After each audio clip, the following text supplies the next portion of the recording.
এতদিন সবাই ট্রিটমেন্ট নিয়েই মাথা ঘামাতেন, কিন্তু আধুনিক কালে ভাবতে হচ্ছে তারপর কি হবে। ইউট্রাস ক্যান্সারের ট্রিটমেন্ট শেষ হয়ে যাওয়ার পর জীবনযাপন কেমন হবে সেই নিয়েই আজকের এই আর্টিকেল। আমাদের চিকিৎসা করাও অনেক পেশেন্টের অনুরোধেই লেখা এইটি। আপনি যদি নিজে ইউট্রাস ক্যান্সারের যোদ্ধা হন বা আপনার চেনা কারুর এই সমস্যা হয়ে থাকে, তাহলে এটা কাজে লাগবে। 5টি সুনির্দিষ্ট ভাগে ইউট্রাস ক্যান্সারের পরে জীবনযাপনের টিপস সহ বেশ কিছু গুরুত্বপূর্ণ তথ্য রইল এতে। এর মধ্যে রয়েছে কিভাবে চলবে ফলো আপ, নিজের শারীরিক এবং মানসিক স্বাস্থ্যের দিকে কিভাবে নজর দিতে হবে, ট্রিটমেন্ট শেষ হয়ে যাওয়ার পর খাওয়া দাওয়া এবং লাইফস্টাইল কেমন হলে ভালো হবে, এবং সেক্সুয়াল হেলথ ও ফার্টিলিটি নিয়ে কিছু বিশেষ সুনির্দিষ্ট স্ট্র্যাটেজি। চ্যাপ্টারের লিঙ্ক দেখে চলে যান যেটা জানতে ইচ্ছা হয়। তবে তার আগে দুটো কথা। সার্ভাইভারশিপ কি? মানুষের গড় আয়ু বাড়ছে, ইউট্রাস ক্যান্সারের ট্রিটমেন্টের সাফল্যের হারও অনেক বেশি। শুধু ট্রিটমেন্ট করানোই যথেষ্ট নয়, আধুনিক পেশেন্টদের থাকতে হবে আরও ভালোভাবে, যাতে তারা জীবনকে আরও ভালোভাবে উপভোগ করতে পারেন এবং দেশ এবং দশকে কিছু দিয়ে যেতে পারেন। কিন্তু ভালো থাকার প্রার্থনা করলেই তো আর ভালো থাকা যায় না। তার জন্য দরকার হয় স্টেপ বাই স্টেপ বিশেষ কিছু বিজ্ঞানসম্মত কৌশল। আজকে সেগুলো নিয়েই আলোচনা করব। কোথা থেকে পাওয়া এসব তথ্য, ক্যান্সার পেশেন্টরা কিভাবে ভালো থাকবেন সেই নিয়ে হাজার হাজার বৈজ্ঞানিক নিরন্তর গবেষণা করে চলেছেন। লক্ষ লক্ষ গবেষণা পেপার ছাপা হচ্ছে এবং প্রতিটিতে আমরা জানতে পারছি আরও কিভাবে ভালো থাকা যায়। শুধু ক্যান্সার নয়, ক্যান্সারের ট্রিটমেন্ট নয়, ক্যান্সারের পেশেন্টরা কিভাবে ভাবনা চিন্তা করেন, কিভাবে সমাজে আবার ফিরে যান, নিজের জীবনযাপন করেন, তার জন্য একটি আস্ত বিজ্ঞান আছে। তার নাম survivorship. European organisation of research and treatment of cancer বা ইওআরটিসির এক বিশ্ববিখ্যাত গবেষণায় সামিল হয়ে আমার হাতে খড়ি এই সার্ভাইভারশিপ বিজ্ঞান সম্বন্ধে, যা নিয়ে ভারতবর্ষ তো বটেই, পৃথিবীর বেশিরভাগ দেশেই এখনও সচেতনতা অপর্যাপ্ত। তাই গবেষণার অন্দরমহল আর গাইনোকোলজিক্যাল অঙ্কোলজি পেশেন্ট দেখার সময় 2 দশকের আমার ব্যক্তিগত অভিজ্ঞতা মিলিয়ে একদম সুনির্দিষ্ট কিছু হেল্পফুল টিপস রইল, যা শুধুমাত্র দেখা যথেষ্ট নয়, দেখতে হবে কাগজ আর কলম নিয়ে। প্রথম চ্যাপ্টার, কিভাবে ফলো আপ। ইউট্রাস ক্যান্সারের ফলো আপ প্রতিটি পেশেন্টের ক্ষেত্রে আলাদা। ইউট্রাস ক্যান্সারের বিভিন্ন সাবটাইপ বা শ্রেণীবিভাগ রয়েছে। আপনার ফলো আপ হবে ঠিক কোন সাবটাইপের ক্যান্সার ছিল তার ওপর ভিত্তি করে। কিছু সাবটাইপে খুব ঘন ঘন ডাক্তার দেখাতে হয়, আর কিছুতে অতবার ফলো আপ করার দরকার হয় না। গড়ে সাধারণত 5 বছর ধরে ফলো আপ করা হয়। কার ক্ষেত্রে কত ঘন ঘন ফলো আপ করা হবে আর কীভাবেই বা ফলো আপ করা হবে সেগুলো পেশেন্ট এবং ডাক্তারের সাথে আলোচনা হয়। সবই আন্তর্জাতিক কিছু গাইডলাইনের উপরেই নির্ভরশীল। ইউটেরাস ক্যান্সারে কার কি সাবটাইপ সেটা সাধারণত দেখা হয় ইউটেরাস ক্যান্সারের বায়োপসি করার পরে। জানা দরকার কোন বায়োপসি রিপোর্ট করাতে হবে। ইউটেরাস ক্যান্সারের বায়োপসি সাধারণত 3টি ধাপে হয়।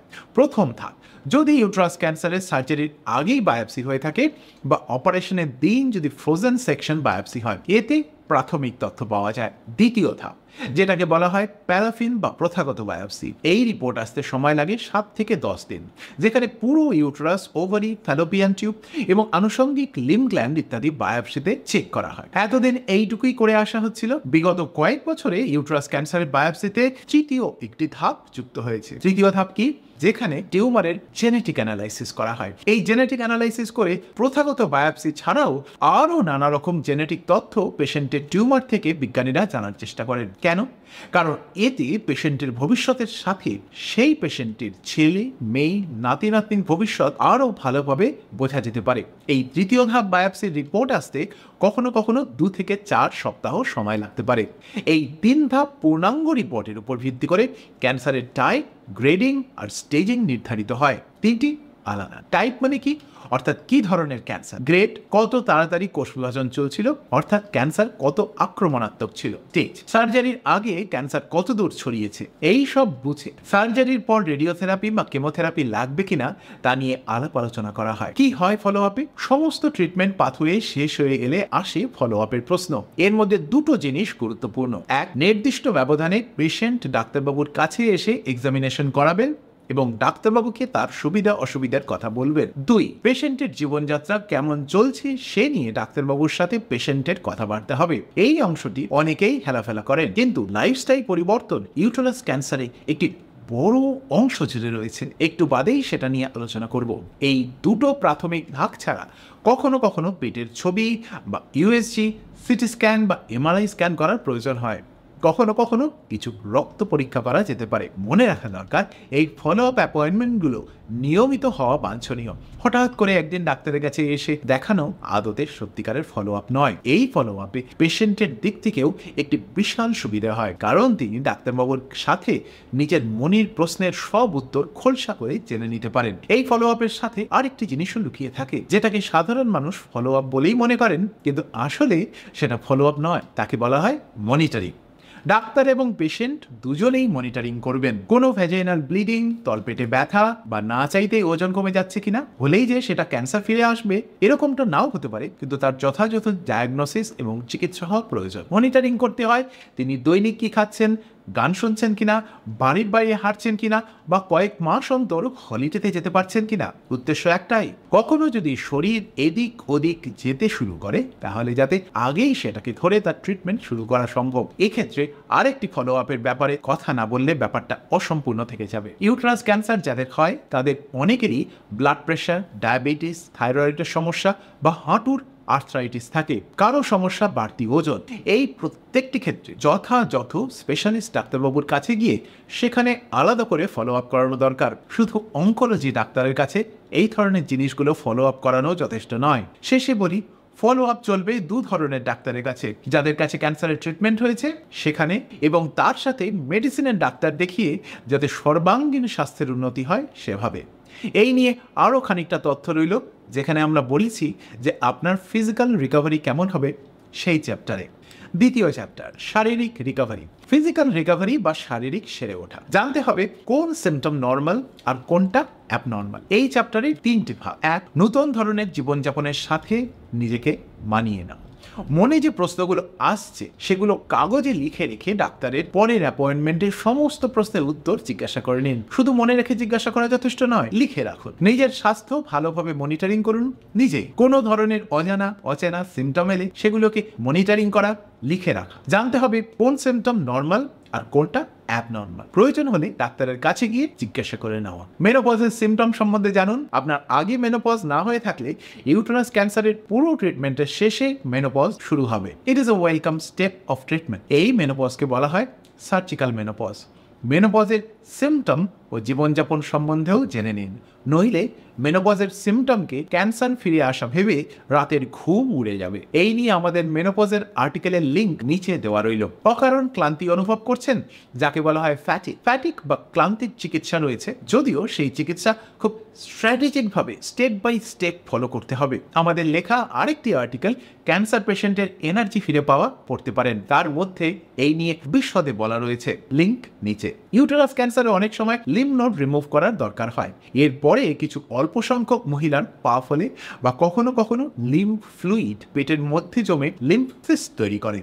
যার ওজন বেশি, হাঁটাচলা কম বা অপারেশনের পরে রেডিয়েশনের প্রয়োজন হয়েছে, তাদের ক্ষেত্রে এই পা ফোলা এবং লিম্ফ সিস্টের সম্ভাবনা খানিকটা বেশি, কিন্তু এর কোনোটাই ক্যান্সার নয়। তাই অযথা আতঙ্কিত না হয়ে লিম্ফেডিমা স্পেশালিস্টের কাছে গিয়ে পায়ের বিশেষ ধরনের মালিশ করে এই পা ফোলার চিকিৎসা করাতে পারেন, এবং অবশ্যই নিজেকে আরও বেশি ফিজিক্যালি ফিট রাখতে হবে। ইউটেরাস ক্যান্সারের পরে কখনো কখনো ইউরিন বা পটি করার সমস্যা দেখা যায়। কখনো কখনো ইউরিন করার সময় বাড়তি জ্বালা যন্ত্রণা অনুভব হয়। সব সময় তা ইউরিন ইনফেকশন নয়। পটির রাস্তায়ও অনেক সময় কিছু সমস্যা হয়, যেমন হঠাৎ পটি পেয়ে যেতে পারে। সার্জারির সাইড এফেক্টগুলো সাধারণত আস্তে আস্তে সময়ের সাথে সাথে কমে আসে। ইউটেরাস ক্যান্সারে রেডিওথেরাপি বা কেমোথেরাপি হলে তার সাইড এফেক্ট অনেকটাই দেরি করে আসে, যেখানে 6 মাস থেকে 2 বছর পর্যন্ত কিছু নতুন ধরনের সাইড এফেক্ট একটু একটু করে চোখে পড়তে পারে। সবারই এমন হবে তার কোনো মানে নেই। জানুন, সচেতন থাকুন, নইলে অযথা মানসিক কষ্ট পাবেন, এবং এই ধরনের সমস্যা হলেও তার চিকিৎসা করিয়ে আপনি যথেষ্ট ভালোভাবে নিজের জীবনযাপন করতে পারেন। কিন্তু এই ধরনের সমস্যা হলে ডাক্তারের পরামর্শ নেওয়া দরকার। এবার চলে আসছি দ্বিতীয় পার্টি, নিজেকে আরও শারীরিকভাবে সক্ষম করে তুলুন। ইউটেরাস ক্যান্সার যে বয়সেই হোক না কেন, এই ক্যান্সারের চিকিৎসার পরে সব থেকে বেশি যা দরকার তা হলো জীবনের দ্বিতীয় ইনিংসে ঘুরে দাঁড়ানো। অনেক ক্ষেত্রেই ইউটেরাস ক্যান্সার তাদেরই হয় যাদের হঠাৎ করে শারীরিক অ্যাক্টিভিটি কমে গিয়েছিল এবং হঠাৎ করে ওজন বাড়তে শুরু করেছিল। কোমরে ব্যথা বা হাঁটু ব্যথার কারণে তারা হাঁটতে পারতেন না ভালো করে, অথবা ব্লাড প্রেশার, ডায়াবেটিসের কারণে সঠিকভাবে ফিটনেস অ্যাক্টিভিটি করতে পারছিলেন না। ভেবে দেখুন, আজ ইউট্রাস ক্যান্সার শরীর থেকে বের হয়ে গেলেও ক্যান্সার তৈরি হওয়ার কারণটি বিজ্ঞান আজও চিকিৎসা করতে পারেনি। তাই নিজেকেই জেদ করে শারীরিকভাবে ফিট করে নেওয়া দরকার। ধরুন বাড়তি ওজনের কারণে ইউট্রাস ক্যান্সার হয়েছিল। ইউট্রাস ক্যান্সার ফিরে না এলেও আপনার লিভার, হার্ট, কোলেস্টেরল এবং হাঁটু ব্যথার সমস্যা নিয়ে আপনি জর্জরিত হতে পারেন। একটু খেয়াল রাখলেই যদিও এ সমস্ত এড়ানো সম্ভব। একটি ভুল ধারণা রয়েছে যে ইউট্রাস ক্যান্সারের চিকিৎসা শুধুমাত্র অপারেশন, রেডিয়েশন বা কেমো দিয়েই হয়। এগুলো হলেও পরবর্তী যে বাড়তি চিকিৎসা দরকার তা সম্পূর্ণ নির্ভর করে পেশেন্টের নিজের ইচ্ছা শক্তির উপরে। শরীরকে বাড়তি ফিট না করতে পারলে, ওজনকে সঠিক মাত্রায় নিয়ন্ত্রণ না করতে পারলে আবার ক্যান্সার ফিরে আসার সম্ভাবনা খানিকটা বেশি হয়ে যায়। সেই জন্য সপ্তাহে 3 থেকে 4 ঘন্টা মাঝারি থেকে ভারী এক্সারসাইজ করা উচিত। এই এক্সারসাইজ কিভাবে করতে হয় সেই নিয়ে আমাদের চ্যানেলে প্রচুর রিসোর্স আছে, লিঙ্ক নিচে। বাড়তি শারীরিক ফিটনেস শুধু আপনাকে ঝরঝরে চনমনে রাখতেই সাহায্য করবে না, আপনার ডিপ্রেশন কাটিয়ে ক্যান্সার ফিরে আসার পথটাকেও অনেকটাই রুদ্ধ করে দেবে। তৃতীয় পার্ট, চেঞ্জ করুন লাইফস্টাইল। নজর দেওয়া দরকার খাওয়া দাওয়ায়। বেশিরভাগ ইউট্রাস ক্যান্সারের সাথে শরীরে বাড়তি ইস্ট্রোজেনের একটা যোগাযোগ থাকে। ইস্ট্রোজেন এক ধরনের মহিলা হরমোন। ওজন বাড়তে থাকলে শরীরে বাড়ে ফ্যাট সেল।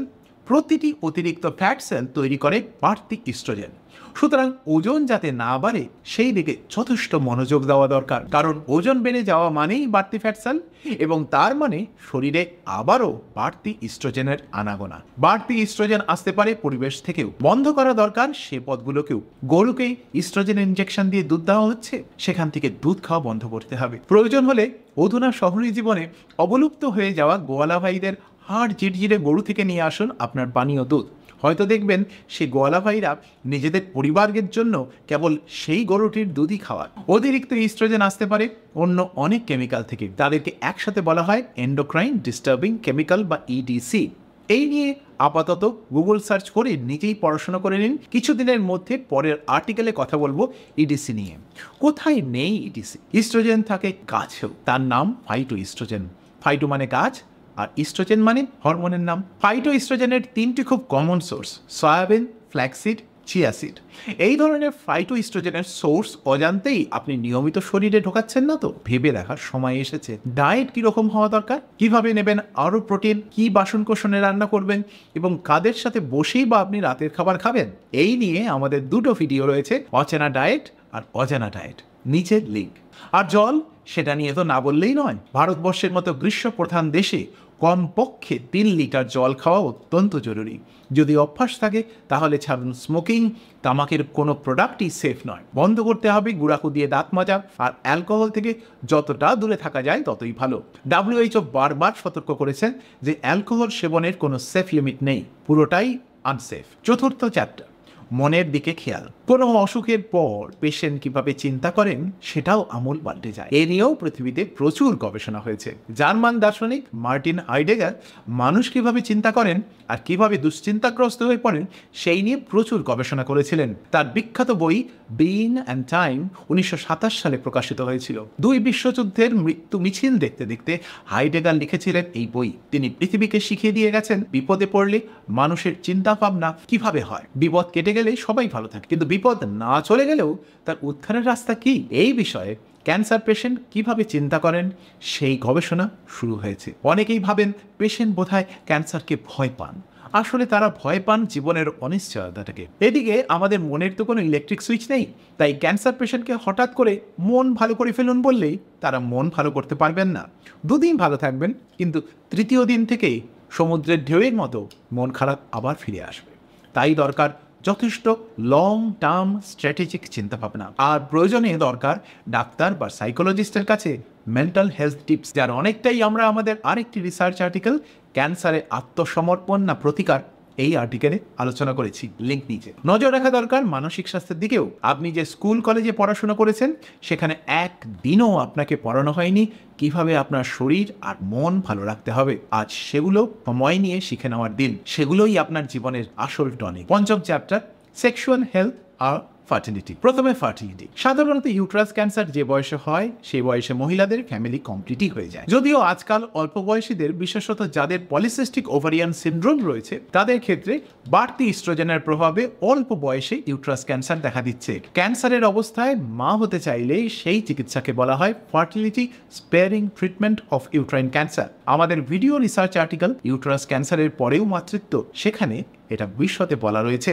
তাই আর আজকে রিপিট করলাম না। এবার সেক্সুয়াল হেলথ। ক্যান্সারে অনেকেই মানসিকভাবে গুটিয়ে গিয়ে নিজের সেক্সুয়াল লাইফ জলাঞ্জলি দিয়ে দেন, কিন্তু আপনি চাইলে অপারেশনের পর সেরে উঠে সেক্সুয়াল লাইফে ফিরে যাওয়ার কোনো বাধাই থাকে না। সেক্সুয়াল অ্যাক্টিভিটিতে এই ক্যান্সার ছড়ায় না, কিন্তু সেই জীবনে কিভাবে ফিরতে হবে সেটা নিয়ে নিজে আশঙ্কায় বা লজ্জায় ভুগবেন না। ট্যাবুর কারণে নিজের স্বাস্থ্যকে আটকে না রেখে খোলাখুলিভাবে আলোচনা করুন আপনার ডাক্তারবাবুর সাথে নিয়ে আসুন আপনার পার্টনারকে। ইউট্রাস ক্যান্সারের পর বেঁচে থাকা সত্যি একটা আর্ট, তবে তা জানলে ভালোভাবেই জীবনযাপন করা যায়। আজ এই পর্যন্ত। শিগগিরই অন্য একটা ভিডিও রিসার্চ আর্টিকেল নিয়ে আপনাদের সঙ্গে দেখা হবে।